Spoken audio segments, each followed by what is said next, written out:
பாவத்தில் மாஜனம் அழிகிறதே, லோகத்தின் ரட்சிப்பை கருதியே நான். பாவத்தில் மாஜனம் அழிகிறதே, லோகத்தின் ரட்சிப்பை கருதியே நான். நள்ளிரவோ நடுப்பகலோ நறுங்குண்ட ஆவியில் ஜெபித்திடுவோ. நள்ளிரவோ நடுப்பகலோ நறுங்குண்ட ஆவியில் ஜெபித்திடுவோம். எந்தன் இயேசுவுக்காய் கொண்டு செய்திடவே ஏகமாய் எழும்பிடுவீர் சபையே. இயேசுவுக்காய் கொண்டு செய்திடவே ஏகமாய் எழும்பிடுவீர் சபையே. நாசமினான் நிலத்தில் வருதே, நாசமினான் நிலத்தில்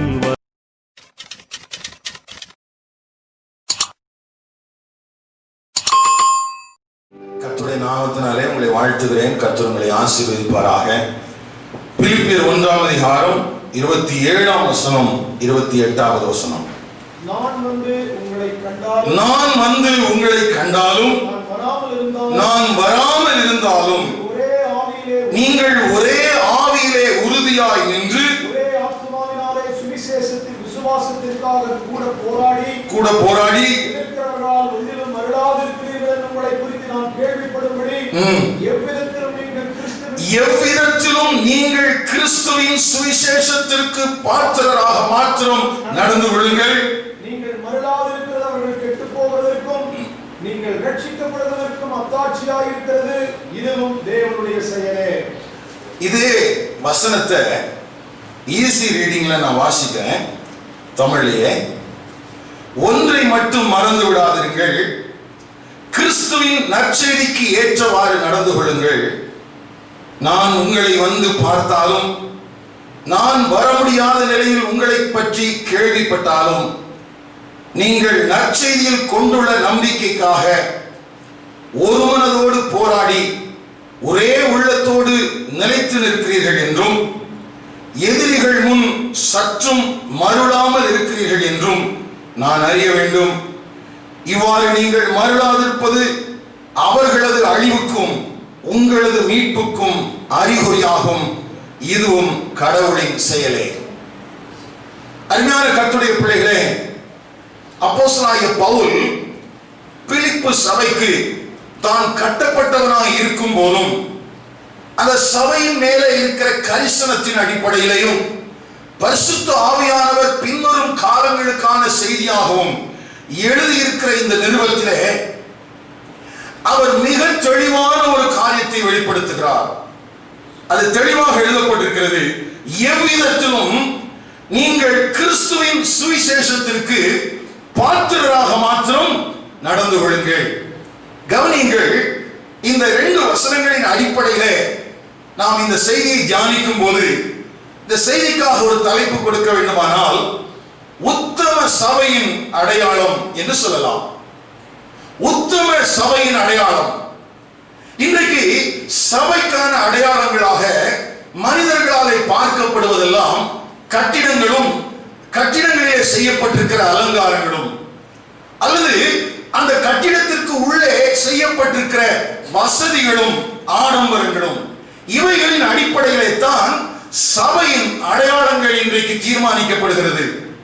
ஆனால் வேதம் காட்டுகிற திருச்சபையினுடைய அடையாளம் என்ன, உத்தமமான ஒரு சபையினுடைய அடையாளம் என்ன என்கிற ஒரு கேள்வியை நாம் கேட்போமானால், இந்த வேத பகுதியில் எழுதப்பட்டிருக்கிறபடி எந்த ஒரு தேவனுடைய சபை தன்னை நம்பி தேவன் தந்திருக்கிற இந்த சுவிசேஷத்திற்கு பாத்திரமாக நடந்து கொள்கிறார்களோ அதுவே உத்தம ஒரு சபையாக இருக்க முடியும். அதுவே அந்த சபையினுடைய அடையாளமாக இருக்க முடியும். அப்படியானால் சபையிலே கர்த்தரை ஆராதிக்கிற இயேசு கிறிஸ்துவின் இரத்தத்தினாலே மீட்டுக் கொள்ளப்பட்டிருக்கிற ஒவ்வொரு தேவனுடைய பிள்ளைகளும் தன்னை ரட்சிப்பதற்கு காரணமாயிருந்த இந்த சத்திய சுவிசேஷத்தை மற்றவர்களுக்கும் தேவனை அறியாதவர்களுக்கும் கொண்டு செல்ல வேண்டும் என்கிற ஒரு பரந்த நோக்கத்தோடு தரிசனத்தோடு அதற்கு பாத்திரவான்களாக தங்களை காத்துக் கொள்ளுகிறதிலே பரிசுத்தம் உள்ளவர்களாக, பிழையற்றவர்களாக, நீதியுள்ளவர்களாக, இந்த உலகத்திற்கு சாரமுள்ள உப்பாக ஒரு வெளிச்சமாக காணப்பட வேண்டும் என்கிறதிலே அவர்கள் அவர்கள் கவனமாக இருக்க வேண்டும் என்கிற காரியத்தை இங்கே பரிசுத்த ஆவியானவர் மூலமாக அப்போஸ்தலனாகிய பவுல் பிலிப்பு சபைக்கு குறிப்பிடுகிறார்.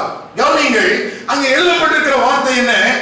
நான் சிறைச்சாலையிலிருந்து விடுவிக்கப்பட்டு உங்களை நேரடியாக நான் வந்து பார்த்தாலும், ஒருவேளை நான் நேரடியாக வந்து பார்ப்பதற்கு வாய்ப்பு இல்லாதபடி இந்த சிறைச்சாலையிலேயே நான் மரித்து போனாலும் கூட ஒன்றை மாத்திரம் நீங்கள் மனதிலே வைத்துக் கொள்ளுங்கள்.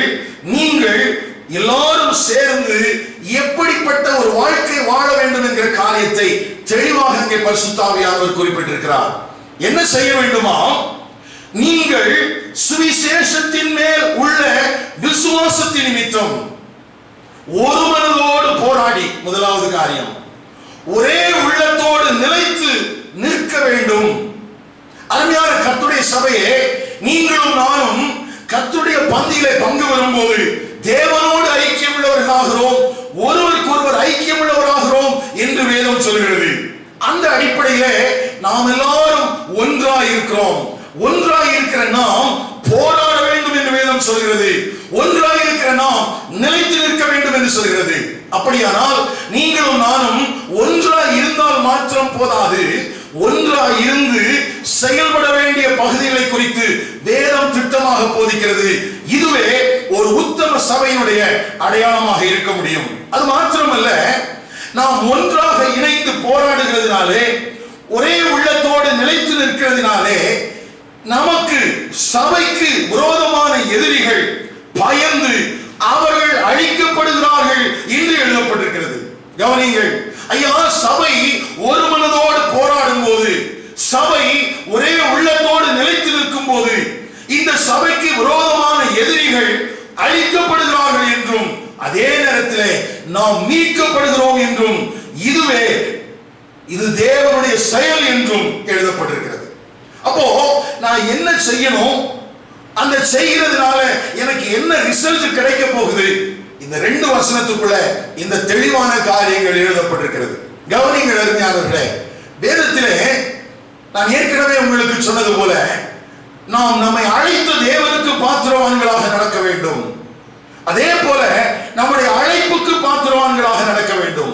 எபேசியர் 4:1 நம்மை அழைத்த அழைப்புக்கு பாத்திரவான்களாக நடக்க வேண்டும்.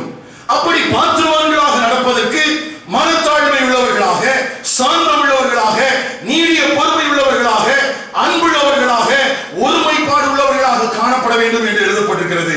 அதே போல கொலோசையர் 1:10 வாசிக்கும் போது நம்மை அழைத்த தேவனுக்கு பிரியமுண்டாக பாத்திரராக நாம் நடந்து கொள்ள வேண்டும் என்று எழுதப்பட்டிருக்கிறது. அப்படியானால் இங்கே பாத்திரமாக நடந்து கொள்ள வேண்டும் என்று சொல்லப்படுகிற காரியம் இரண்டு காரியங்களின் அடிப்படையில் இருக்கிறது. ஒன்று, என்னை அழைத்த தேவனுக்கு நான் பாத்திரவனாக இருக்க வேண்டும்.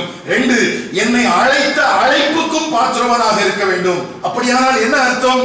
என்னை அழைத்த தேவனுக்கு முன்பதாக அவர் பரிசுத்தம் உள்ளவராக இருக்கிறது போல நான் பரிசுத்தம் உள்ளவராக இருக்க வேண்டும். அவர் நீதி உள்ளவராக இருக்கிறது போல நானும் நீதி உள்ளவராக இருக்க வேண்டும். அதே போல என்னை அழைத்த தேவன் என்னை வைத்திருக்கிற ஒரு திவ்யமான அழைப்பு இருக்கிறது, தேவனுடைய நோக்கம் இருக்கிறது. அந்த தேவனுடைய நோக்கத்தை நிறைவேற்றுகிற விதத்திலே நாம் மனத்தாழ்மையோடு, சாந்தத்தோடு, நீடிய பொறுமையோடு, அன்போடு, ஒருமைப்பாடோடு நாம் காணப்பட வேண்டும் என்று வேதம் சொல்கிறது. இதையெல்லாம் ஆண்டவர் நம்மிடத்தில் சொல்வதற்கு இன்னொரு காரணம் என்னவென்றால், நாம் பரிசுத்த ஆவியினாலே நடத்தப்படுகிறவர்களாம். நாம் எதனால் நடத்தப்படுகிறவர்கள்? மாம்சத்தினாலே நடத்தப்படுகிறவர்கள் அல்ல, நாம் கொண்டிருக்கிற படிப்பினால் அல்ல, நம்முடைய ஆஸ்தி ஐஸ்வர்யங்கள் அல்ல, நம்மை நிரப்பி இருக்கிற, நம்மை பலப்படுத்தி இருக்கிற, நம்மை சாட்சிகளாய் வைத்திருக்கிற பரிசுத்த ஆவியானவரால் நடத்தப்படுகிறவர்கள். அப்படியானால் ஒரு தேவ சபைக்குள்ளே வைக்கப்பட்டிருக்கிற ஒரு தேவனுடைய பிள்ளை பரிசுத்த ஆவியினாலே நடத்தப்படும் போது அழைத்த தேவனுக்கு பாத்திரவான்களாக நடக்க வேண்டும். 2, அழைப்புக்கு பாத்திரவான்களாக நடக்க வேண்டும். 3, அன்பிலே நடக்க வேண்டும். 4, வெளிச்சத்தின் பிள்ளையாய் நடக்க வேண்டும். 5, ஞானமுள்ளவர்களைப் போல நடக்க வேண்டும். இப்படி இதனுடைய பட்டியல்கள் பெருகிக் கொண்டே இருக்கிறது. கவனிங்கள் அருமையானவர்களே, நம்முடைய பிராக்டிகலான ஒரு கிறிஸ்தவ வாழ்க்கை என்பது மிகவும் மிகவும் முக்கியமானது. அநேக நேரங்களிலே நாம் ஒரு சடங்காச்சாரமான கிறிஸ்தவ வாழ்க்கை வாழ்கிறோம். ஞாயிற்றுக்கிழமையிலே கர்த்தரை ஆராதிப்பது, ஞாயிற்றுக்கிழமையிலே கர்த்தருக்கு காணிக்கைகளை செலுத்துவது, ஞாயிற்றுக்கிழமையிலே ஏதோ சில மணி நேரங்கள் கர்த்தருக்காக கொடுத்து விட்டால் நாம் கிறிஸ்தவத்திலே ஒரு பெரிய உயர்ந்த வாழ்க்கை வாழ்ந்து விட்டோம் என்று நாம் நினைத்துக் கொண்டிருக்கிறோம். அது அல்லாமல் சில காரியங்களுக்காக நாம் கர்த்தரை நம்பினால், திருமணத்திற்காக அல்லது பிள்ளைகளை பேர் வைப்பதற்காக அல்லது அடக்கம் பண்ணுவதற்காக என்று சில சடங்காச்சாரமான காரியங்களை கிறிஸ்தவ வழிமுறைகளின்படி நாம் செய்யும் போது நாம் கிறிஸ்தவர்கள் என்று நினைத்துக் கொண்டிருக்கிறோம்.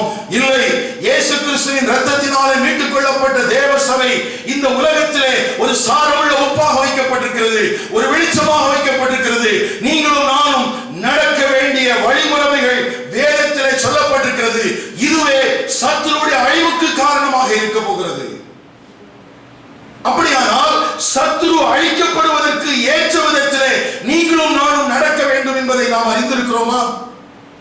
அல்லது சத்துரு இன்றைக்கு உயிர்ப்புடன் காணப்படுவதற்கு நீங்களும் நானும் தான் காரணம் என்பது உங்களுக்கு தெரியுமா? அநேக நேரத்திலே சத்துரு கிரியை செய்வதை குறித்து நாம் பலவிதங்களிலே பேசிக் கொள்கிறோம். அது யாருடைய தோல்வியோ என்பது போல நாம் நினைத்துக் கொண்டிருக்கிறோம். இல்லை, அந்த வசனத்தை தீர்க்கமா பாருங்க. திரும்ப நான் உங்களுக்காக வாசிக்கிறேன். 28வது வசனம், நீங்கள் மருளாதிருக்கிறது அவர்கள் கெட்டுப் போவதற்கும். யார்? தேவ சபைக்கு விரோதமாக, இந்த சுவிசேஷத்திற்கு விரோதமாக எழும்புகிற எதிரிகள் அழிக்கப்படுவதற்கும், அதே நேரத்தில் நீங்கள் ரட்சிக்கப்படுவதற்கும் அது அத்தாட்சியா இருக்கிறது. அப்படியானால் நீங்களும் நானும் வாழக்கூடிய ஒரு பிராக்டிக்கலான கிறிஸ்தவ வாழ்க்கை சத்துருவின் பாளையத்திலே ஒரு பெரிய அழிவை கொண்டு வந்திருக்க வேண்டும். கொண்டு வந்திருக்கிறதா? நீங்களும் நானும் வாழுகிற ஒரு கிறிஸ்தவ வாழ்க்கை நம்முடைய வாழ்க்கைக்கு அது ரட்சிப்பாக மீட்பாக மாறி இருக்க வேண்டும். அது ஆத்தும மீட்பானாலும் சரி, அது சரீர மீட்பானாலும் அந்த மீட்புக்கு அது அத்தாட்சியாக இருக்க வேண்டும். இது தேவனுடைய செயல் என்று எழுதப்பட்டிருக்கிறது. அப்படியானால் இந்த காரியங்களை குறித்து நாம் கவனத்தில் கொள்ள வேண்டியது மிகவும் அவசியம். ஒருமுறை மகா அலெக்சாண்டரை குறித்து இப்படியான ஒரு கதை சொல்வார்கள். அது கதையா நடந்ததா என்று தெரியவில்லை. ஒருமுறை தன்னுடைய பட்டாளத்துக்கு கீழே இருந்த ஒரு போர் வீரனை அவன் சோம்பேறியாக ஒன்றுக்கும் உதவாதவனை போல காணப்பட்டான். அந்த மனிதனை பார்த்து இந்த மகா அலெக்சாண்டர் போய் கேட்டாரு, உன்னுடைய பேர் என்னப்பா அப்படின்னு. அவன் சொன்னானா அலெக்சாண்டர் அப்படின்னு சொல்லி. அவர் கேட்டாரு, என்னுடைய பெயரை கேட்கவில்லை, உன்னுடைய பெயரை கேட்கிறேன் என்று. அப்பொழுது அந்த சிப்பாய், அந்த போர் வீரன் திரும்பவும் சொன்னான், என்னுடைய பெயர் அலெக்சாண்டர். அப்பொழுது இந்த மகா அலெக்சாண்டர் சொன்னாராம், ஒன்று உன்னுடைய பெயரை மாற்றிவிடு அல்லது உன்னுடைய செயலை மாற்றிவிடு. என்ன சொன்னாரு? ஒண்ணு உன் பெயரை மாத்திடு, இல்லைன்னா உன்னுடைய செயல்பாட்டை மாற்றிவிடு. ஏனென்றால் அலெக்சாண்டர் என்கிற பெயரை உடைய நீ என்னை போல ஒரு பெயரை வைத்திருக்கிறாய், ஆனால் சோம்பேறியா இருக்கிறாய், ஒரு செயலற்றவனாய் இருக்கிறாய். எனக்கு அருமையான கர்த்தருடைய பிள்ளையே, இன்றைக்கு உங்களையும் என்னையும் ரட்சித்த இயேசு உங்களிடத்தில் இதே போல ஒரு காரியத்தை சொல்லுவாரா? கிறிஸ்தவர்கள் என்கிற பெயரோடு கிறிஸ்தவ அடையாளத்தோடு வாழ்கிற நாம் அதற்கு ஏற்ற செயல்பாடோடு காணப்படுகிறோமா? அப்படி இல்லாவிட்டால், ஒருவேளை அலெக்சாண்டர் அந்த போர் வீரரிடத்தில் சொன்ன காரியத்தை நான் உங்களுக்கு சொல்லட்டும். ஒன்று உங்கள் பெயரை மாற்றி விடுங்கள் அல்லது பெயருக்கு ஏற்ற நடக்கை உள்ளவர்களாக மாறிவிடுங்கள். ஒன்று உங்கள் பெயரை மாற்றி விடுங்கள் அல்லது உங்கள் பெயருக்கு ஏற்ற செயல்பாட்டுடையவர்களாய் மாறிவிடுங்கள். ஐயா, வெறுமனே கிறிஸ்தவர்கள் என்கிற பெயரிலே வாழ்ந்து கொண்டிருக்கிறதுனாலே ஒரு பிரயோஜனமும் இல்லை. எனக்கு அருமையான கர்த்தருடைய பிள்ளைகளே, இந்த இடத்துல ஒரு சபை செயல்பட வேண்டிய 2 காரியங்களை பரிசுத்த ஆவியானவர் திருவுளம் பெற்றுகிறார். திரும்பவும் 27வது வசனத்தை கவனிங்க. நீங்கள் ஒரே ஆவியில் உறுதியாய் நின்று. இருக்குதா? உங்க பைபிள்ல இருக்குதா? நீங்கள் ஒரே ஆவியிலே உறுதியாய் நின்று. ஏன் இங்க ஒரு மனதை குறித்து அப்போஸ்தலனாகிய பவுல் பேச வேண்டும்? ஏனென்றால் இந்த நிருபம் எழுதப்படுவதற்கு ஒரு காரணம் என்ன அப்படின்னு நீங்க பாத்தீங்கன்னா, அதே பிலிப்பியர் 4ஆம் அதிகாரம் 2ஆம் வசனம். கர்த்தருக்குள் ஒரே சிந்தையா இருக்க கர்த்தருக்குள் ஒரே சிந்தையா இருக்க எயோதியாளுக்கும் சிந்திகையாளுக்கும் புத்தி சொல்லுகிறேன். அங்கே சிறைச்சாலையில் அடைக்கப்பட்டிருந்த பவுலுக்கு பிலிப்பு பட்டணத்தின் சபையை குறித்த ஒரு செய்தி அனுப்பப்படுகிறது. அந்த செய்தியுடைய சாராம்சம் என்ன? சபையில இருக்கிற எயோதியாள் சிந்திகையாள் ஒரே சிந்தையா இல்லை. அருமையான கர்த்தருடைய பிள்ளையே, ஒருவேளை இன்றைக்கு இப்படி ஒரு செய்தியை இந்த திருச்சபையில் இருக்கிற ஜனங்களை குறித்து ஒரு அப்போஸ்தலனுக்கு தெரிவிக்க வேண்டுமானால் 2 பெயர்கள் காணப்படுமா அல்லது இங்க இருக்கிற எல்லாருடைய பெயரும் காணப்படுமா? நான் நினைக்கிறேன் பிலிப்பு பட்டணத்துல அந்த சபையில எத்தனை பேர் தான் எழுதப்பட்டிருக்குது? எத்தனை பேர் தான் எழுதப்பட்டிருக்குது? 2 தான். ஒருவேளை இன்றைக்கா இருந்தால் சபையில் இருக்கிற எல்லாருடைய பெயரும் எழுதப்பட்டிருக்க வேண்டும். நம்முடைய பெயரும் எழுதப்பட்டிருக்கும். கவனிங்க, 2 பேர் மாத்திரம் ஒரே சிந்தையா இராத போது தான் எழுதின நிருபத்திலே தீர்க்கமாக ஒரு ஆலோசனையை சொல்கிறான். ஒரே சிந்தையா இருங்கள். சபையில் இருக்கிற ஒருவருக்குள்ளேயுமே அந்த காரியங்கள் இல்லைன்னா என்னையா சொல்றது? என்ன சொல்றது? சடங்காச்சார கிறிஸ்தவம் தவறு என்றுதானே மார்ட்டின் லூத்தருடைய கொள்கைகளை பின்பற்றி புரோட்டஸ்டன்ட் என்று வெளியே வந்தோம். இதிலும் தவறு இருக்கிறது என்றுதானே நாங்கள் பரிசுத்த ஆவியினாலே நடத்தப்படுகிறவர்கள் என்று சொல்லி பெந்தெகோஸ்தே என்று வெளியே வந்தோம். இப்பொழுது நாம் எங்கே போய் கொண்டிருக்கிறோம்? இப்பொழுது நம்முடைய நடக்கை எதற்கு ஏற்றதாக இருக்கிறது? கவனிங்கள்,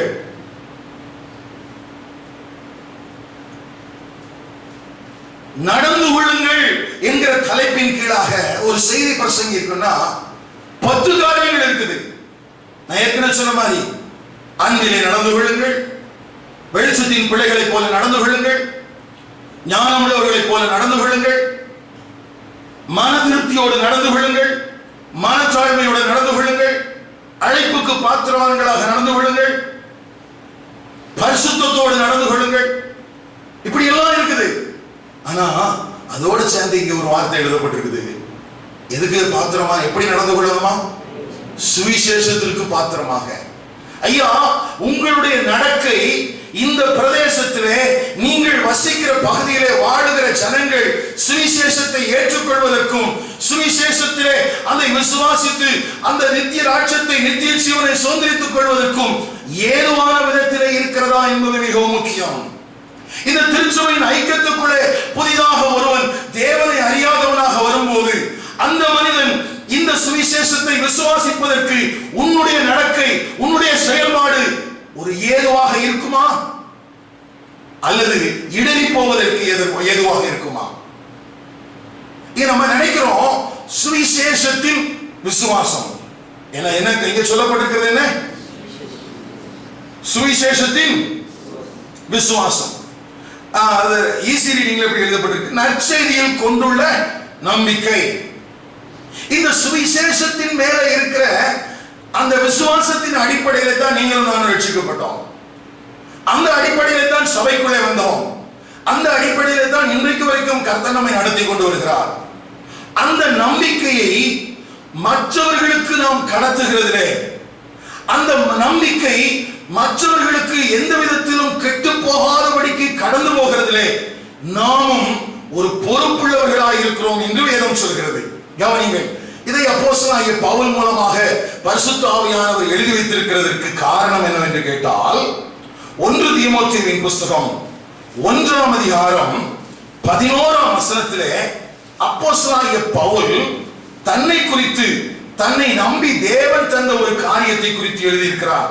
வாசிக்கலாம். நித்தியானந்த தேவனுடைய மகிமையான சுவிசேஷத்தின்படி எனக்கு ஒப்புவிக்கப்பட்டிருக்கிற ஆரோக்கியமான உபதேசம். நல்ல கவனிங்க, அப்போஸ்தலனாகிய பவுலை பொறுத்தவரைக்கும் இந்த நித்தியானந்த தேவனுடைய மகிமையின் சுவிசேஷத்தை ஆண்டவர் எனக்கு என்ன செய்திருக்கிறார்? ஒப்பு கொடுத்திருக்கிறார். ஆண்டவர் எனக்கு தந்திருக்கிறார். ஐயா, நீங்கள் அதை விசுவாசிக்கிறீர்களா? இந்த நித்தியானந்த தேவனுடைய சுவிசேஷம், இந்த ஆரோக்கியமான உபதேசம் எனக்கு ஒப்புவிக்கப்பட்டிருக்கிறது. இந்த பொறுப்பை ஆண்டவர் என்னுடைய கரங்களிலே கொடுத்திருக்கிறார். இந்த அடிப்படையிலே தான் 4ஆம் அதிகாரம் 1ஆம் வசனத்திலே எப்படி பரிசுத்த ஆவியானவர் எழுதி வைத்திருக்கிறார், வாசிக்கலாம். ஆகிலும் ஆவியானவர் வெளிப்படையாய் சொல்கிறபடி பிற்காலங்களிலே மனசாட்சியிலே சூடுண்ட பொய்யருடைய மாயத்திலே சிலர் வஞ்சிக்கிற ஆவிகளுக்கும் பிசாசுகளின் உபதேசங்களுக்கும் செவி கொடுத்து, ஐயா, என்னை நம்பி அந்த நித்தியானந்த தேவன் என்னை நம்பி கொடுத்த இந்த ஆரோக்கிய உபதேசத்தை, இந்த சுவிசேஷத்தை விட்டு விலகி போகிற ஒரு காரியத்தை சத்துரு செய்கிறான் என்பதை தன்னுடைய குமாரனாகிய தீமோத்தேயுக்கு சொல்கிறார். தேவ சபையே, உன்னை நம்பி தேவன் தந்திருக்கிற இந்த ஆரோக்கியமான உபதேசத்தை கெடுத்து போடுகிற செயலை சத்துரு செய்கிறான் என்பதை நீ அறிந்திருக்கிறாயா? சிலர் என்ன செய்வாங்களா சொல்லுங்க? விசுவாசத்தை விட்டு அநேகர் அல்லையா, சிலர் விலகி போவார்கள். அந்த விலகி போவதற்கு காரணம் என்ன? ஒன்று, மனசாட்சியில சூடுண்ட பொய்யர்; 2, வஞ்சிக்கிற ஆவி; 3, பிசாசின் உபதேசம். புதிய ஏற்பாட்டு சபைக்கு போதக நிருபம் என்று சொல்லக்கூடிய 1 தீமோத்தேயு, 2 தீமோத்தேயு, தீத்து ஆகிய 3 புத்தகங்களில் பிசாசு என்கிற ஒரே வார்த்தை நேரடியாக இங்கே மாத்திரம்தான் பயன்படுத்தப்பட்டிருக்கிறது. கவனிங்க, நித்தியானந்த தேவனுடைய அந்த மகிமையின் சுவிசேஷத்தினாலே ரட்சிக்கப்பட்டிருக்கிற நீங்களும் நானும், சபைக்குள்ள வைக்கப்பட்டிருக்கிற நீங்களும் நானும், அந்த சுவிசேஷத்திற்கு, அந்த விசுவாசத்திற்கு மாறான காரியங்களை சில பொய்யர்கள், வஞ்சிக்கிற ஆவி, பிசாசு சபைக்குள்ளே கொண்டு வந்து சிலருடைய விசுவாசத்தை என்ன செய்கிறானா? கெடுத்து போடுகிறானா. அதுல என்ன காரியங்கள் அவன் பேசுறான்னா, 2 காரியங்களை பிரதானமா பேசுறான். ஒன்று, விவாகத்தை குறித்து பேசுகிறான். அந்த பொய்யர், அந்த பிசாசின் உபதேசம், அந்த வஞ்சிக்கிற ஆவி சபைக்குள்ளே கொண்டு வருகிற 2 காரியங்களில் ஒன்று விவாகம், 2 போஜனம். 2வது என்னது? போஜனம். கவனிங்க, ஆரோக்கியமான உபதேசத்திலே ஜனங்கள் விசுவாசித்து நிலைத்திருக்க கூடாதபடிக்கு பொய்யரால், வஞ்சக ஆவியால், பிசாசினால் ஒரு தாக்குதல் தொடுக்கப்படுகிறது. அந்த தாக்குதல் தொடுக்கப்படுகிற 2 தளம், ஒன்று விவாகம், இன்னொன்று போஜனம். இந்த 2 காரியங்களின் அடிப்படையிலையும் ஆரோக்கியமான உபதேசத்தை கைக்கொள்ளுகிற, இந்த சுவிசேஷத்தின் மேலே விசுவாசம் இருக்கிற ஒரு தேவனுடைய பிள்ளையை நிலைகுலைய செய்து விசுவாசத்தை விட்டு விலகி போவதற்கு சத்துரு போதிப்பானாம். ஐயா, இந்த தாக்குதலை குறித்து சபை அறிந்திருக்கிறதா? இந்த எதிரிகள், இந்த சத்துருக்கள் அழிய வேண்டும் என்றுதான் அங்கே அப்போஸ்தலனாகிய பவுல் 1 பிலிப்பியர் 1ஆம் அதிகாரம் 28ஆம் வசனத்திலே சொல்கிறார். எதிரிகள் முன் சற்றும் மருளாமல் இருக்கிறீர்கள் என்றும் நான் அறிய வேண்டும். அவர்கள் அழிக்கப்பட வேண்டும். யார் அழிக்கப்பட வேண்டும்? சபைக்கு விவாகத்தை குறித்து, சபைக்கு போஜனத்தை குறித்து தவறான விளக்கங்களை கொடுத்து, தவறான உபதேசங்களை கொண்டு வந்து விசுவாசத்திலே நிற்கிற தேவனுடைய பிள்ளைகளை வழி உலகப்படுகிற பொய்யருடைய மாயத்தை கிழித்தெறிவதற்கு நீயும் நானும் ஒன்று கூடி போராட வேண்டும். நீயும் நானும் ஒன்று கூடி நிலைத்திருக்க வேண்டும். அதுவே நம்மையில் வைக்கப்பட்டிருக்கிற தேவனுடைய நோக்கம். கவனியுங்கள், விவாகத்தை சொல்லி எத்தனை பேரை சத்துரு தன்னுடைய பாளையத்திற்கு இழுத்து போய்விட்டான். ஐயா, விவாகம் என்கிற ஒரு காரியத்தை காண்பித்து பொய்யனாயிருக்கிறவன், வஞ்சிக்கிற ஆவியை உடையவன், அந்த பிசாசுகளின் உபதேசத்தை உடையவன் எத்தனை பேரை தன்னுடைய பாளையத்திற்கு கொண்டு போய்விட்டான். சபையே, சபையுடைய உத்தம குணமாகிய அந்த ஒரு மனதோடு போராடுகிற குணம் உனக்குள்ளும் எனக்குள்ளும் இருந்திருக்குமானால் பிள்ளைகளை நாம் இழந்திருக்க மாட்டோமே. நம்ம என்ன சொல்லிடுறோம்னா, யாரோ தப்பு பண்ணிட்டாங்க. இல்லையா, சபைக்குள்ள இருக்கிற ஒரு தேவனுடைய பிள்ளை, ஆரோக்கிய உபதேசத்தை விசுவாசிக்கிற ஒரு தேவனுடைய பிள்ளை பொய்யரின் மஞ்சகத்திலே சிக்கி இந்த தேவனுடைய விசுவாசத்தை விட்டு விலகி போவதற்கு நீங்களும் காரணம், நானும் காரணம். காரணம் என்ன? நமக்கு ஒன்று கூடுவதற்கு மனசு இல்ல, ஒரே சிந்தையா இருக்கிறதுக்கு மனசு இல்ல, ஒன்று கூடி போராடுவதற்கு மனசு இல்ல, ஒரே உள்ளத்தோடு நிலைத்திருப்பதற்கு மனசு இல்ல. ஆளாளுக்கு ஒரு சிந்தை, ஆளாளுக்கு ஒரு எண்ணம் இல்ல. சுவிசேஷத்திற்கு நீங்களும் நானும் இதுவரைக்கும் பாத்திரமா இல்லை. 8 மாதத்துக்கு பிறகு 7 நாட்கள் இங்கே உபவாச ஜெபம். 8 மாதத்திலே எத்தனை மாதங்களில் நீங்கள் வேலைக்கு போகாமல் சாப்பிட்டீர்கள்? காரியங்கள் அப்படி இருக்க, ஒரு நாள் 3 மணி நேரம் கர்த்தருடைய சமூகத்தில் ஒன்று கூடி போராடுவதற்கு மனசு இல்ல. ஆனா நம்மளை நம்பி ஒரு ஆரோக்கியமான உபதேசத்தை ஆண்டவர் கொடுத்திருக்கிறாருங்கிறது எவ்வளவு வேதனைக்குரிய காரியம் தெரியுமா? ஐயா, அன்னைக்கு அலெக்சாந்தர் சொன்னதையே உங்களுக்கு சொல்கிறேன். ஒன்று உங்கள் பெயரை மாற்றிக்கொள்ளுங்கள், இல்லாவிட்டால் உங்களை செய்திகளை மாற்றிக்கொள்ளுங்கள். கிறிஸ்தவர்கள் என்கிற பெயரிலே, சபையிலே இருக்கிறேன் என்கிற பெயரிலே நீங்கள் ஆண்டவரை ஏமாற்றாதீர்கள். சத்துருவின் பாளையத்திலே ஜெயம் உண்டாவதற்கு நீங்கள் காரணியாக இருக்க வேண்டாம். சபையில் இருக்கிற ஒவ்வொருத்தருக்கும் ஒரு பொறுப்பு இருக்குது. உங்களை நம்பி, என்ன நம்பி ஆண்டவர் ஒரு சுவிசேஷத்தை கொடுத்திருக்கிறார். அந்த விசுவாசத்திலே நிலைத்திருக்கக்கூடிய ஜனங்களை தந்திருக்கிறார். அப்படி நிலைத்திருக்கிற ஜனங்கள் விசுவாசத்தை விட்டு வழுகி போகாதபடிக்கு, விலகி போகாதபடிக்கு நீங்களும் நானும் ஒன்றிணைந்து போராட வேண்டுமாம், ஒருங்கிணைந்து நிற்க வேண்டுமாம். 2013 இருந்து விவாகம் என்கிற பெயரிலே எத்தனை பேரை நாம் தொலைத்து விட்டோம். இன்னமும் ஒன்று கூட வேண்டும் என்கிற எண்ணம் இல்லையே. இன்னமும் யாரை தொலைப்பதற்கு நாம் இருக்கிறோம்? யாரை தொலைப்பதற்கு கிறிஸ்தவர்கள் என்கிற பெயரோடு இருக்க போகிறோம்? ஐயா, பவுல் சொல்றாரு, நான் சிறைச்சாலையில தான் இருக்கிறேன். நான் விடுவிக்கப்படுவேனா அல்லது என்னை கொன்று விடுவார்களா எனக்கு தெரியாது. நான் உங்களை சந்திப்பேனோ சந்திக்க மாட்டேனோ எனக்கு தெரியாது. ஆனால் ஒன்று, உன்னை நம்பி நித்தியானந்த தேவன் ஒரு ஆரோக்கியமான உபதேசத்தை கொடுத்திருக்கிறார். இந்த சுவிசேஷத்தை கொடுத்திருக்கிறார். இந்த சுவிசேஷத்தின் மேல விசுவாசம் உள்ள ஜனங்களை உனக்கு கொடுத்திருக்கிறார். நீங்கள் எல்லாரும் அந்த விசுவாசத்தின் நிமித்தம் ஒன்று கூடி போராடுங்கள், ஒரே உள்ளத்தோடு நிலைத்திருங்கள். அப்படி நீங்கள் போராடி ஒன்று கூடி நிலைத்திருப்பீர்கள் என்றால் எதிரின் பாளையத்திலே அழிவு வந்துவிடும், நீங்கள் மீட்கப்பட்டு விடுவீர்கள்.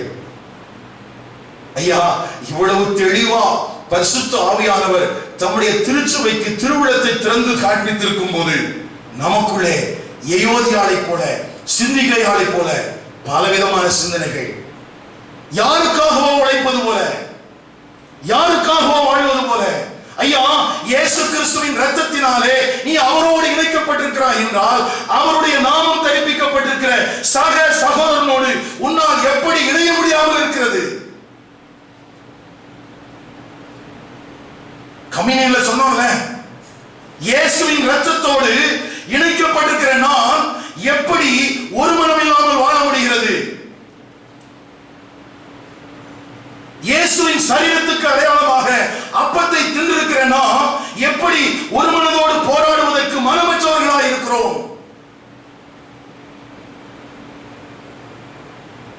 எப்படியா சுயநலத்தோட வாழ முடியும்?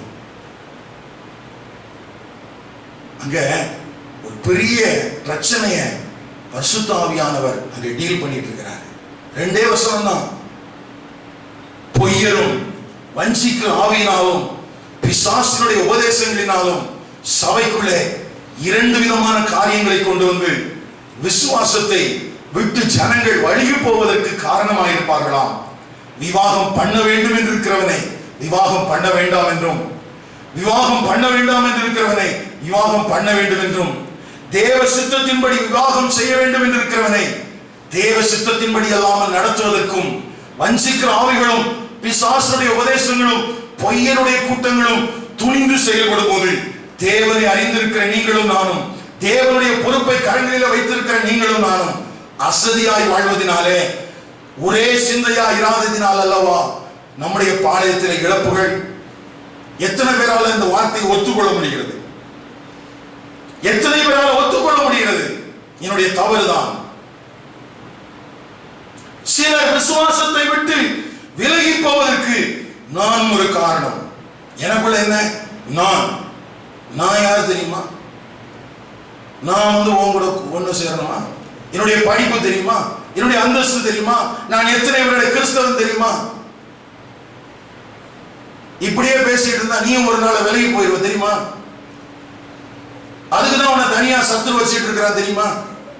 நீ ஒன்னா சேர்ந்து இருந்தாதான் பிழைக்க முடியும் தெரியுமா? சபையில் இருக்கிற ஊழியக்காரனோட முகத்துக்கு முகம் பார்க்கறதுக்கு முடியல, பார்த்தா ஒரு ஸ்தோத்திரம் சொல்ல முடியல. நீ எல்லாம் ஒரு கிறிஸ்தவன், உனக்கு ஒரு கிறிஸ்தவ பேரு இல்ல. தப்பு பண்றோம். தெளிவாக கர்த்தருடைய ஆவியானவர் திட்டமா எனக்குள்ளே சொல்லி இந்த வசனங்களை நான் ஒரு மாதமாக மனதிலே வைத்திருக்கிறேன். நான் நவம்பர் மாசத்துல இதை பிரசங்கம் பண்ணியிருக்க வேண்டும். எனக்குள்ள ஒரு பெரிய போராட்டம். ஏன்னா ஏதோ ஒரு சந்தடி சாக்கில நான் பிலிப்பியர் நிருபத்தை எடுத்தேன் அப்படின்னு நான் நினைச்சேன்.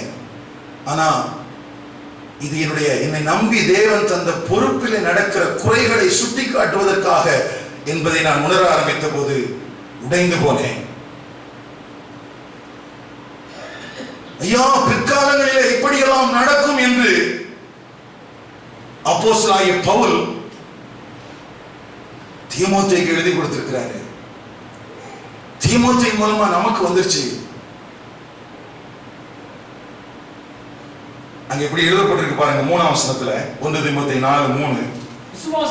விசுவாசிகளும் சத்தியத்தை அறிந்தவர்களும் ஸ்தோத்திரத்தோட அனுபவிக்கும்படி தேவன் படைத்த சரி, யாரை குறி வைக்கிறாயா இந்த பொய்யன்? யாரை குறி வைக்கிறான் இந்த பிசாசு? இந்த வஞ்சிக்கிற ஆவி யாரை குறி வைக்கிறான்? விசுவாசிகளை, சத்தியத்தை அறிந்தவர்களுக்கென்று தேவன் ஆயத்தம் பண்ணி வைத்திருக்கிறவர்களை அவர்கள் அனுபவிக்க முடியாதபடிக்கு, தேவன் நல்லது என்று கண்டவைகளை அவர்கள் அனுபவிக்க முடியாதபடிக்கு அவர்களை என்ன செய்யறானா? விலக்கணும்னு சொல்லி கட்டளையிடுகிறானா? சொல்ற புரியுதா? ஆண்டவர் விசுவாசிக்கு, சத்தியத்தை அறிந்தவர்களுக்கு புசிக்க வேண்டாம் என்று ஆயத்தம் பண்ணி வைத்திருக்கிற போஷண பதார்த்தங்களை அவன் என்ன சொல்றானா? புசிக்க கூடாதுன்னு சொல்றானா?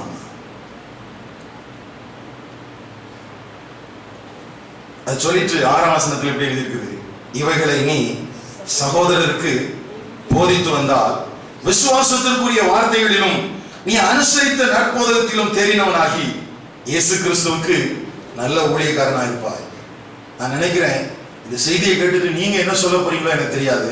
வேதம் சொல்லுது, நான் இயேசு கிறிஸ்துவுக்கு நல்ல ஊழியக்காரனாக இருப்பேன். நீ என்ன வேணாலும் சொல்லுங்க, கவனிங்கய்யா. உங்களையும் என்னை நம்பி ஆண்டவர் தந்திருக்கிற மிக மிக முக்கியமான ஒரு பொறுப்பு. அதை குறித்து இந்த வேத பகுதி பேசுகிறது. நித்தியானந்த தேவனுடைய இந்த சுவிசேஷம், ஆரோக்கியமான உபதேசம். இந்த உபதேசத்தை விசுவாசிக்கிற தேவனுடைய பிள்ளைகள் தான் நீங்களும் நானும்.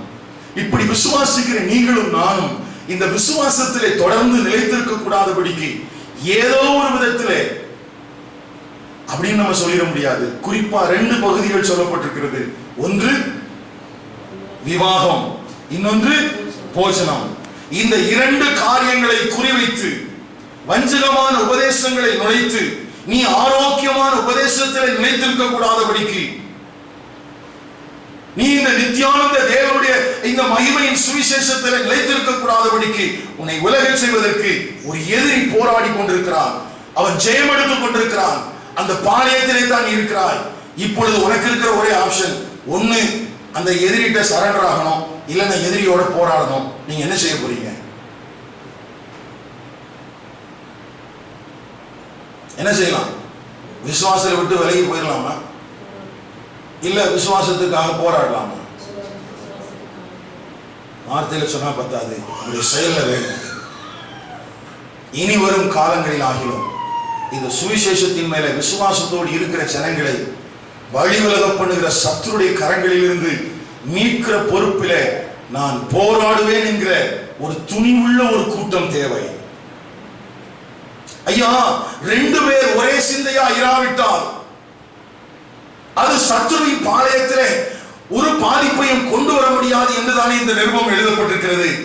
அப்படியானால் சபையே அப்படி இருந்தால் சத்துருவின் பாளையம் சந்தோஷப்படுமே. நாம் தேவனுக்காக போராடும்படியாக அழைக்கப்பட்டிருக்கிறோம்.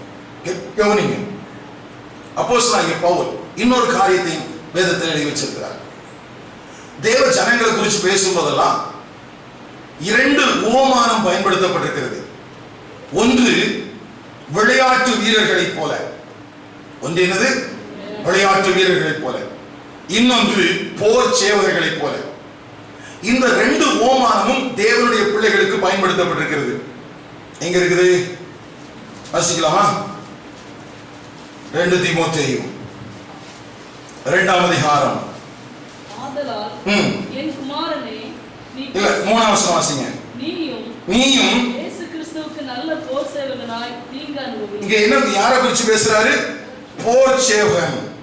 அடுத்தது 5ஆம் வசனத்துல, மேலும் ஒருவன் மல்யுத்தம் பண்ணினாலும் சட்டத்தின்படி பண்ணாவிட்டால் மூடி சுட்டப்படான். இப்போ இந்த பகுதிக்குள்ள 3 காரியங்கள் சொல்லப்பட்டிருக்கு. நான் 2 மட்டும் எடுத்துக்கிறேன். ஒன்று போர் சேவகன், இன்னொன்று என்னது? விளையாட்டு வீரர்கள். அப்போ தேவ சபைக்குள்ள இருக்கிற ஜனங்களுக்கு அவர்கள் பொறுப்பை உணர செய்யக்கூடிய 2 உவமானங்களை பரிசுத்த ஆவியானவர் பயன்படுத்தி இருக்கிறார். நான் சொல்ற வார்த்தைகளை நல்லா கவனிச்சுங்க. நம்ம மேல வைக்கப்பட்டிருக்கிற பொறுப்பை நாம் உணர்ந்து கொள்வதற்கு 2 உவமானங்கள், 2 கதாபாத்திரங்களை ஆண்டவர் சொல்கிறார். ஒன்று விளையாட்டு வீரர்கள், இன்னொன்று போர் சேவகர்கள். இப்போ நம்மை நம்பி தேவன் தந்திருக்கிற இந்த ஆரோக்கியமான உபதேசம், இந்த நித்தியானந்த தேவனுடைய மகிமையின் சுவிசேஷம், இதை பாதுகாப்பதற்கு, இந்த விசுவாசத்தில் இருக்கிற பிள்ளைகளை பாதுகாப்பதற்கு நீங்களும் நானும் சில நேரங்களிலே போர் சேவகர்களை போல செயல்பட வேண்டும், சில நேரங்களிலே விளையாட்டு வீரர்களை போல செயல்பட வேண்டும். விசுவாசத்தில் நிலைத்திருக்கிற ஜனங்களை பாதுகாக்கிறதுக்கு நாம எல்லாரும் எப்படி செயல்படணும்? ஒன்று போர் சேவகனை போல, இன்னொன்று. அப்போ இந்த பொறுப்பு சுவிசேஷத்திற்கு பாத்திரமாய் நடந்து கொள்வது அப்படின்னு சொன்னா என்ன அர்த்தம்னா, சில நேரத்துல சபையில இருக்கிற சக ஜனங்களை, தேவ பிள்ளைகளை பாதுகாப்பதற்காக நான் விளையாட்டு வீரனை போல நான் செயல்பட வேண்டும். 2வது, நான் சில நேரத்துல போர் சேவகனை போல என்ன செய்யணும்? செயல்படணும். இந்த 2ம் அந்த பிலிப்பியர் 1ஆம் அதிகாரம் 27ஆம் வசனத்துல இருக்குது. பாருங்க,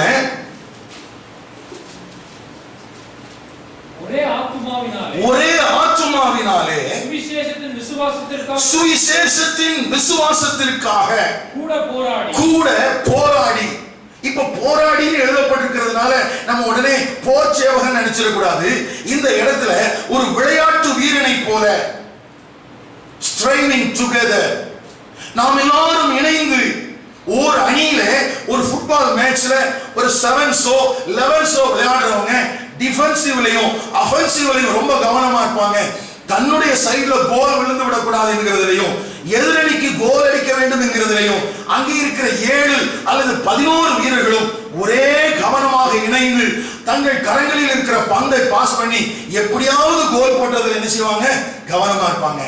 அப்படி போல தேவ சபைக்குள்ளே வைக்கப்பட்டிருக்கிற நீங்களும் நானும் நம்மை நம்பி தேவன் தந்த இந்த சுவிசேஷம், இந்த ஆரோக்கிய உபதேசம், இதிலே விசுவாசமா இருக்கிற தேவனுடைய பிள்ளைகளை பாதுகாப்பதற்கு ஒரு மனதோடு போராட வேண்டுமா? எப்படி போராடணும்? ஒரு விளையாட்டு வீரன் எப்படி தான் சார்ந்திருக்கிற அணி ஜெயிக்க வேண்டும் என்பதற்காக முழு உத்வேகத்தையும் காண்பிப்பானோ, அவன் அதுல எந்த விதமான பார்ஷியாலிட்டியும் காட்ட மாட்டான். யார் கோல் அடிக்கிறாங்க அப்படிங்கிறது ஒரு பெரிய செய்தியாக இருந்தாலும் நம்முடைய அணி ஜெயிக்க வேண்டும் என்கிறதுல அந்த விளையாட்டு வீரன் எப்படி இருப்பான்? ரொம்ப கவனமா இருப்பான். அவர்களுக்குள்ளே இனம் புரியாத ஒரு ஒருமனம் இருக்கும். நீங்கள் ஃபுட்பால் விளையாடும் போது பார்த்தீங்கன்னா, ஹாக்கி விளையாடும் போது பார்த்தீங்கன்னா, தன்னுடைய அந்த அணியினுடைய அந்த வீரனுக்கு தன்னுடைய காலில் இருக்கிற பந்தை, தன்னுடைய மட்டையில் இருக்கிற பந்தை அவன் கண்ணை செய்களை என்ன செஞ்சிருவான், பாஸ் பண்ணிடுவான்.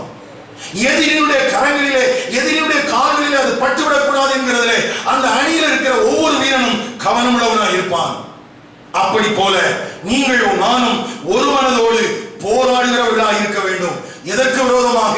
பொய்யர்கள் கொண்டு வரக்கூடிய பிசாசின் உபதேசங்களுக்கு விரோதமாக, பொய்யர்கள் கொண்டு வரக்கூடிய அந்த கள்ள உபதேசங்களுக்கு விரோதமாக, விவாகம் என்கிற பெயரிலே, போஜனம் என்கிற பெயரிலே நான் தேவனுடைய சபைக்குள்ளே விசுவாசத்திலே நிலைத்திருக்க கூடாதபடிக்கு தடுமாற செய்கிற சிலரை வீழ்த்துவதற்கு சத்துரு வஞ்சகமாக செயல்படும் போது நீங்களும் நானும் கண் அசைவிலே ஒருவருக்கொருவர் போராடி அவர்களை மீட்கிறதிலே கவனம் உள்ளவர்களாக இருந்திருக்க வேண்டும், இருக்க வேண்டும்.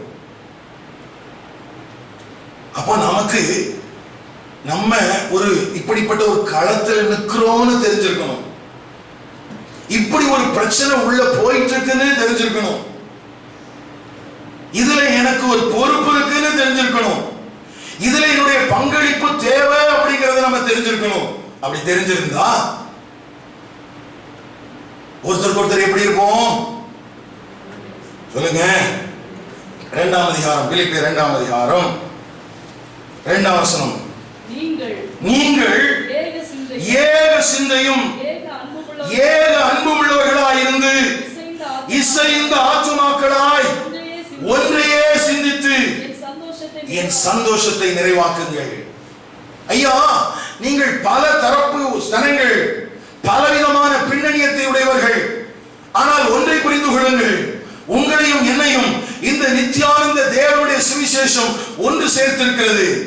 இங்கே ஒன்று சேர்க்கப்பட்டிருக்கிற நமக்காக இயேசுவின் இரத்தம் இருக்கிறது. இங்கே பரிசுத்த ஆவியானவர் இருக்கிறார். கர்த்தருடைய திருவார்த்தை இருக்கிறது. நம்மேல் வைக்கப்பட்ட தேவ நோக்கம் இருக்கிறது. இவைகளை மனதிலே கொண்டவர்களாக நாம் ஏக சிந்தை உள்ளவர்களாக, ஏக அன்புள்ளவர்களாக, எதையும் வாதினாலாவது வீண் பெருமையினாலாவது செய்யாமல் நாம் ஒருவருக்கொருவர் எப்படி செய்யணுமா? இசைந்த ஆத்துமாக்களாய் செயல்படணும்.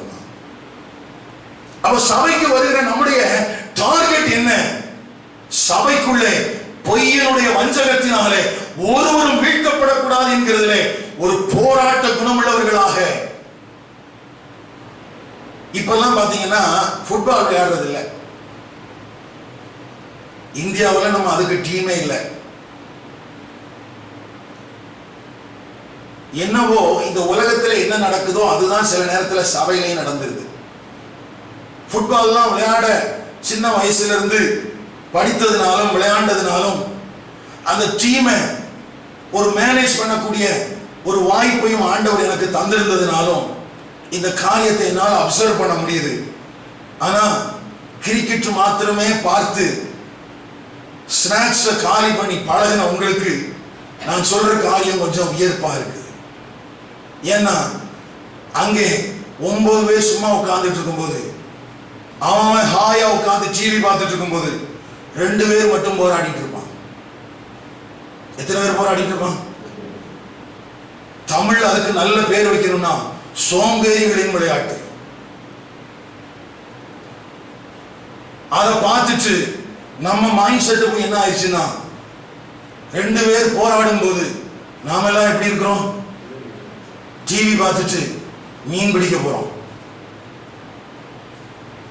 இங்க ஒரு கூட்டம் போராடிட்டு இருக்குங்கிறது அறிவே இல்லை. இவர்களோடு இசைந்து நான் செயல்படும்படியாக அழைக்கப்பட்டிருக்கிறேன் என்கிற உணர்வு இல்லை. ஏன்னா நம்ம பார்க்கிற காட்சிகளும் அப்படித்தானே. அவன் 2 பேர் போராடுறான், மற்றவெல்லாம் உட்கார்ந்து கையை தட்டிட்டு இருக்கான். அதே மாதிரிதான் நம்ம ஆளுங்களை என்ன பண்ணிட்டு இருக்கிறான்? நீ போராடு, போன் தலையெழுத்து. அப்படி அப்படியே சும்மா ஹாயா இருப்பான். இவனுக்கான விளையாட்டு நேரம் வந்த போது இவனும் ஹாயா போயிடுவான். இதை பார்த்துட்டு இருக்கிறவனுக்கு பைத்தியம் பிடிச்சிடும். என்னடா இவனுங்க விளையாடுறானுங்க. நல்ல கவனிங்க, விளையாட்டுன்னு சொன்ன உடனே நமக்கு கண்ணுக்குனால எதுதான் வருது? கிரிக்கெட் தான் வருது. அதனால தான் நம்ம சபைக்குள்ள வந்தோம். கிரிக்கெட் விளையாடுறவங்களை போய் பார்வையாளர்களாக மாறிவிட்டோம். நான் அந்த விளையாட்டை குறித்து பேசல. மல்யுத்தம் பண்ணுகிறது குறித்து அங்கே ஆண்டவர் பேசியிருக்கிறார். இங்க பேசப்படும் போது எல்லாரும் சேர்ந்து ஜெயிக்க வேண்டிய, எல்லாரும் சேர்ந்து போராட வேண்டிய ஒரு காரியத்தை குறித்து பேசுறாரு. எல்லாருக்கும் பொறுப்பு இருக்குயா, எல்லாருக்கும் பொறுப்பு இருக்கு.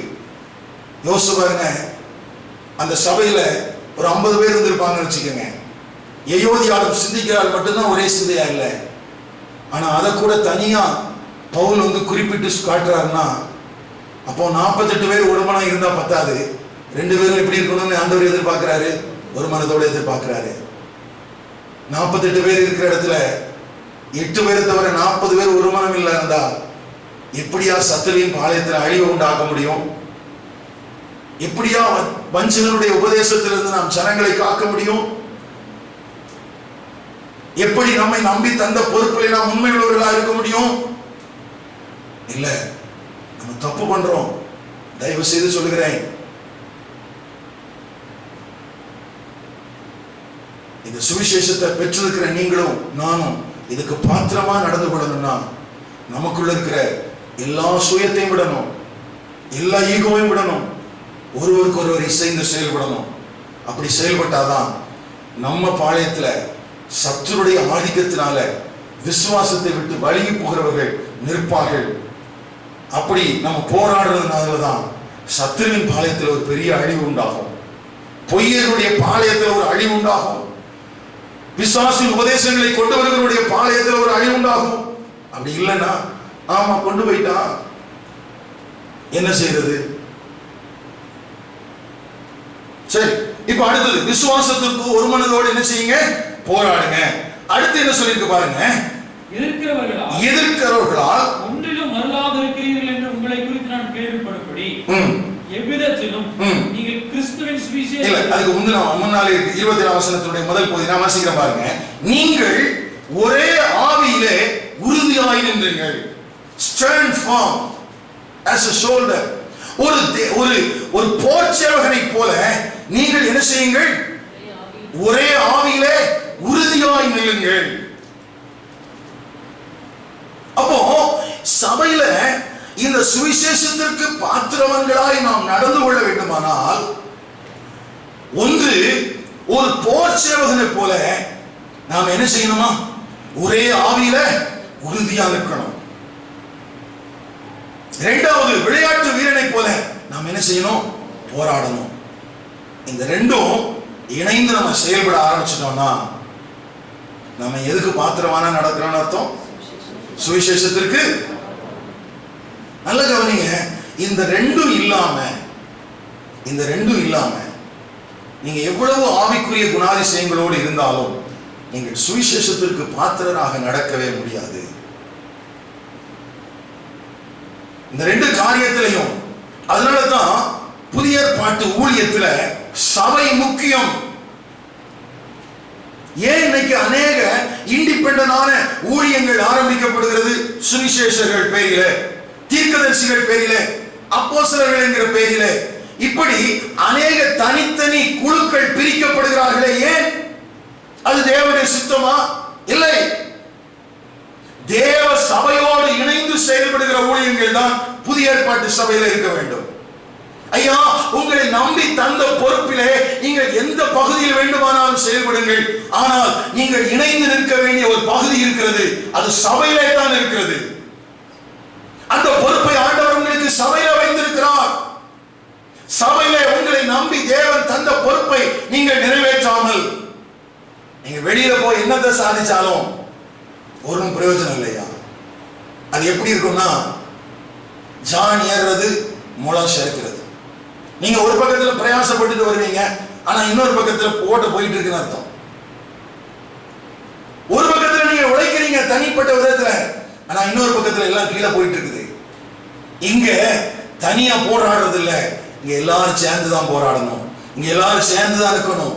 அப்படி நின்னாதான் எதிரிக்கு முன்னால நம்ம ஜெயிக்க முடியும். அதுல இன்னொரு வார்த்தை எழுதப்பட்டிருக்குது, அப்படி ஒன்னா சேர்ந்திருந்தாலும் 27 வசனத்துல எதிர்க்கிறவர்களால் ஒன்றிலும் மருளால் இருக்கிறீர்கள் என்று உங்களை குறித்து நான் கேள்விப்படும்படி. ஒன்னா இருந்தா மட்டும் பத்தாது, நம்ம பயப்படவும் கூடாதான். நம்ம என்ன செய்யக்கூடாது? ஒன்னா சேர்ந்து பயந்தாலும் பிரச்சனை தான். சவுலுடைய பாளையத்துல கோலியாத் வந்து நின்ற போது சவுலுக்கு கீழே இருந்த எல்லா போர்ச்சவர்களும் எப்படிதான் இருந்தாங்க? ஒன்னாதான் இருந்தாங்க. ஆனா எப்படி இருந்தாங்க? பயந்து நடுங்கிட்டு இருந்தாங்க. அப்போ ஒரு ராஜா அவனுக்கு கீழான பெரிய சேனை பயந்து நிற்கிறதுனாலே சத்ருவை வீழ்த்த முடியாது. நமக்கு நல்ல எக்ஸாம்பிள் வேதத்தில் இருக்கு. அப்போ நாங்க எல்லாம் ஒன்னா இருக்கிறோம் சொல்லிட்டு பயந்தவர்களாக அல்ல, பொய்யனுடைய கையிலிருந்து, வஞ்சிக்கிற ஆவியுடைய கையிலிருந்து, பிசாசுடைய கள்ள உபதேசத்திலிருந்து சிலரை மீட்க வேண்டும் என்கிற ஒரு துணிவுடன் கூட காணப்பட வேண்டும். இருக்கிறீங்களா? நம்ம போராட்டம் மட்டும் பத்தாது, என்ன செய்ய கூடாதா? அதை யார் கேள்விப்படணுமா? யார் கேள்விப்படணுமா?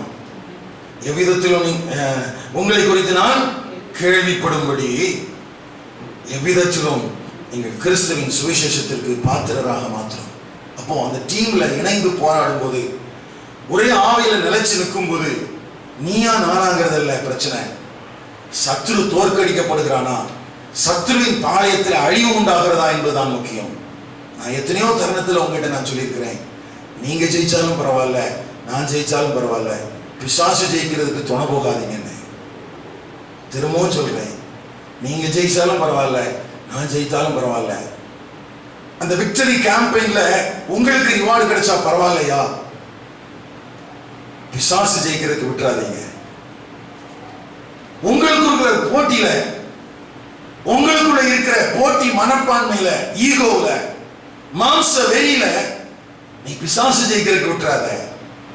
அதுக்காக ஆண்டவர் நம்மளை சபைக்குள்ள வைக்கல. இதுல எந்த அளவுக்கு நம்ம ஒருத்தருக்கு ஒருத்தர் இணங்கி போகணுமோ யோசிச்சு பாருங்களேன். இந்த ஃபுட்பால் விளையாட்டுல வேர்ல்டு கப் எல்லாம் விளையாடும் போது அங்க இருக்கிற 11 விளையாட்டு வீரர்களும் தரம் உள்ளவர்கள் தான், அப்படிதானா? ஆனா ஒருத்தன் கோல் அடிக்கிறதுக்கு எல்லாரும் பாந்த பாஸ் பண்ணி அந்த ஃபார்வர்ட்ல நிக்கிறவங்க காலில் கொண்டு போய் கொடுத்துறான். யோசிச்சு பாருங்க. ஸ்டாப்பர் நினைக்கிறது இல்ல, இவன் கோல் அடிக்கிறதுக்கு நான் ஓடணுமா நினைச்சானா? டிஃபென்சிவ் பகுதியில் எடுக்கிறவன் அப்படி நினைக்கல, அஃபென்சிவ் எடுக்கிறவன் அப்படி நினைக்கல. யார் அடிக்கிறாங்கிறது பிரச்சனை இல்ல, நம்ம அணி ஜெயிக்கணுங்கிறது தான் பிரச்சனையா. இன்னைக்கு அநேக நேரத்துல இந்த ஆரோக்கியமான உபதேசத்தை விசுவாசித்த பிள்ளைகள் சத்துருடைய வஞ்சகத்துல சிக்கி கர்த்தருடைய விசுவாசத்தை விட்டு வெளியே போகும்போது இருதயம் வலிக்குது, இருதயம் வலிக்குது. நீங்களா நானா அப்படிங்கிற போட்டி போடுற இந்த சாக்குல பொய்யனுடைய உபதேசத்துல பிள்ளைங்க சிக்கிறாங்க. ஐயா, தயவு செய்து உங்களுடைய ஈகோ எல்லாம் விடுங்க, உங்களுடைய பெருமை எல்லாம் விடுங்க. மனத்தாழ்மையோடு அழைப்பிற்கு பாத்திரவான்களாக நடந்து கொள்ளுங்கள், அழைப்பிற்கு பாத்திரவான்களாக நடந்து கொள்ளுங்கள். ஒரு அழிந்து போகிற கிரீடத்துக்காக விளையாடுகிற மனிதர்கள் ஒருத்தருக்கு ஒருத்தர் விட்டு கொடுத்து போறானே, அவனுக்குள்ள ஈகோ இருந்துச்சுன்னா ஜெயிக்க முடியுமா? கோல் அடிக்கிறவனுடைய பெயரை தான் திரும்ப திரும்ப டிவியில காட்டுறாங்க. கோல் அடிக்கிறவனுக்கு தான் ரிவார்டு கிடைக்க போகுது. ஆனாலும் அதுக்காக பிரயாசப்பட்ட 11 பேர் இன்னொரு டீம்ல இருந்தாங்க. ஐயா, அவங்களுக்குள்ள போட்டி வரல, பிரிவினை வரல. ஆனா இயேசு கிறிஸ்துவின் ரத்தத்தினால மீட்டுக் கொள்ளப்பட்ட, அவருடைய ரத்தத்துல பங்கு கொள்ளுகிற, அவருடைய சரீரத்தினால, அவருடைய சரீரத்துக்கு அடையாளமா இருக்கிற அப்பத்துல புசிக்கிற நம்முடைய வாழ்க்கையில தானே எத்தனை பிரிவினைகள். ஏன் விட்டு கொடுத்து போனா என்ன? அப்படி பிடிவாதத்தோட நீங்க என்னத்தை சாதிச்சிட்டீங்க? ஒண்ணும் இல்லையே. கர்த்தருடைய ஆவியானவருடைய மனக்கண்ணில் திறக்கட்டும். தயவு செய்து சொல்றேன், எதிரியுடைய பாளையத்துல சந்தோஷம் வர்றதுக்கு யாரோ காரணம் இல்லையா, நம்ம பிரிஞ்சிருக்கிறது தான் காரணம், நம்ம ஒன்னா இல்லதான் காரணம். இந்த சந்தோஷம் எங்கேயோ நடக்குது, நீ உட்கார்ந்துட்டு இருந்தா நாளைக்கு உன்னுடைய பாளையத்துல உங்க வீட்டுல வந்துடும், உன்னுடைய பிள்ளைகளுக்கு வந்துடும்.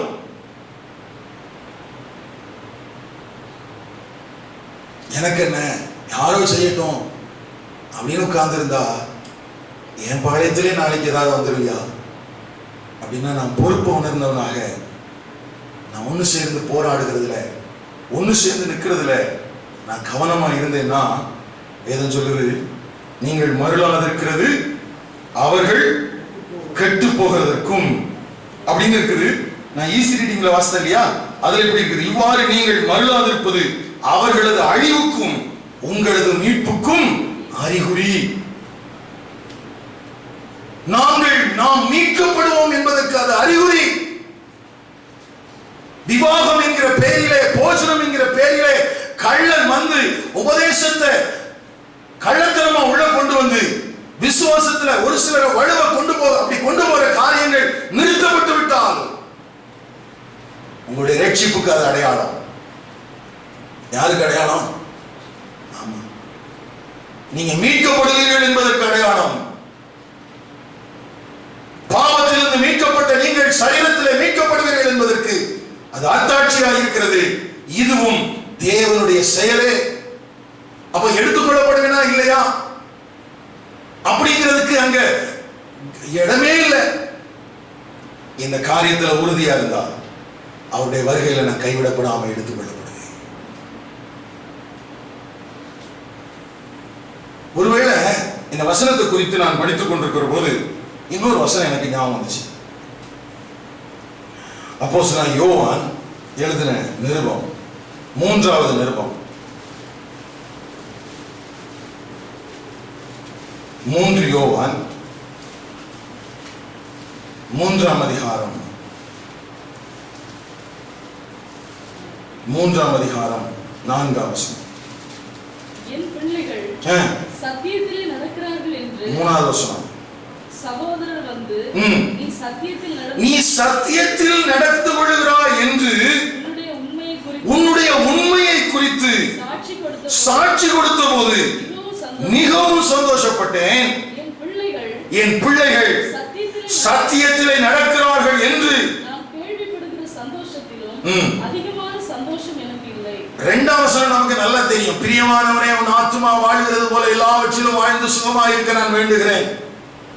அதை சொல்லும் போது அங்க யோவான் இப்படி சொல்லல, இதை குறித்து நான் சந்தோஷப்படுகிறேன். ஆனா எதுலதான் சந்தோஷப்படுறாரா? உன் ஆத்துமா வாழ்வது போல நீ எல்லாவற்றிலும் வாழ்ந்து சுகமா இருப்பதை காட்டிலும் அப்படின்னு நான் நினைக்கிறேன். நீ சத்தியத்தில் நடந்து கொள்கிறாய் என்பதுதான் சந்தோஷம். அந்த சந்தோஷத்தை காட்டிலும் வேற சந்தோஷம் இல்லையா? ஒருவேளை நான் இந்த கடினமான வார்த்தைகளை உபயோகப்படுத்தி இன்னைக்கு பிரசங்கம் பண்ணதுனால 20 பேருக்கு கொடுக்க வேண்டிய பரிசு 10 மாறினாலும் பரவாயில்ல, சத்தியத்தில் நடக்கணும். தேவை இருக்குங்கிறதுக்காக மூணாங்க போட முடியாது. திட்டத்தை கொடுத்தது அவர்னா பணத்தை கொடுத்தா செய்வேன், இல்லைன்னா விட்டுவேன். கவனிங்க, தேவனுக்கு இந்த தேவை இருக்கிறது, தேவனுடைய ஊழியத்திலும் தேவை இருக்கிறது. ஆனால் அதற்காக சத்தியத்திலே நடக்கிறதுக்கு மாற்றான காரியங்களை நாம் தெரிந்து கொள்ள முடியாது. நீங்களும் நானும் போர் சேவர்களாக, விளையாட்டு வீரர்களாக இணைந்து போராட வேண்டிய இடத்துல போராட, இணைந்து நிற்க வேண்டிய இடத்துல நிற்க, அது நிமித்தமாய் சத்துருடைய பாளையத்தில் ஒரு பெரிய பாதிப்பை கொண்டு வர பரிசுத்த ஆவியானவர் உங்களுக்கும் எனக்கும் கிருபை செய்வாராக. அல்லேலூயா. அதனால தான் இந்த டீம் ஒர்க்கு குறித்து பேசும்போது கேம்பஸ்ல, அதாவது மிஷன் கேம்பஸ்ல மிஷனரிகள் தங்கி இருக்கக்கூடிய இடங்கள் எல்லாம் பார்த்தீங்கன்னா இந்த செஸ் விளையாடுறதுக்கெல்லாம் விட மாட்டாங்க, கிரிக்கெட் விளையாடுறதுக்கு விட மாட்டாங்க. அங்கே ஒன்று வாலிபால் விளையாட சொல்லுவாங்க, அல்லது ஃபுட்பால் விளையாட சொல்லுவாங்க, இல்லைன்னா ஹாக்கி விளையாட சொல்லுவாங்க. ஏன்னா அதுதான் டீம் ஒர்க். ஆனால் இன்னைக்கு நமக்கு எதுதான் பிரியம்? செஸ். இதெல்லாம் ஆகாதோ அதெல்லாம் பிடிக்கும். இல்ல, நம்முடைய பொறுப்பை உணர்த்துகிற ஒரு காரியத்தை பரிசுத்த ஆவியானவர் அந்த விளையாட்டு களத்துல பார்த்ததுனால தான், நம்முடைய பொறுப்பை உணர்த்துகிற ஒரு காரியத்தை போர்ச்சேவகனுடைய வாழ்க்கையில பார்த்ததுனால தான் அங்கே அப்போஸ்தலனாகிய பவுல் தீமோத்தேயுக்கு அந்த வார்த்தைகளை சொல்லியிருக்கிறார். அதுதான் பிலிப்பு சபைக்கு எழுதியிருக்கிறார்.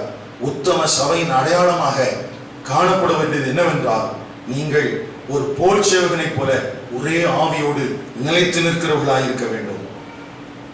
ஒரு விளையாட்டு வீரனை போல நீங்களும் நானும் ஒரு மனதோடு போராடுகிறவர்களாய் இருக்க வேண்டும். இதுதான் உத்தம சபைங்கிறதுக்கு அடையாளம்.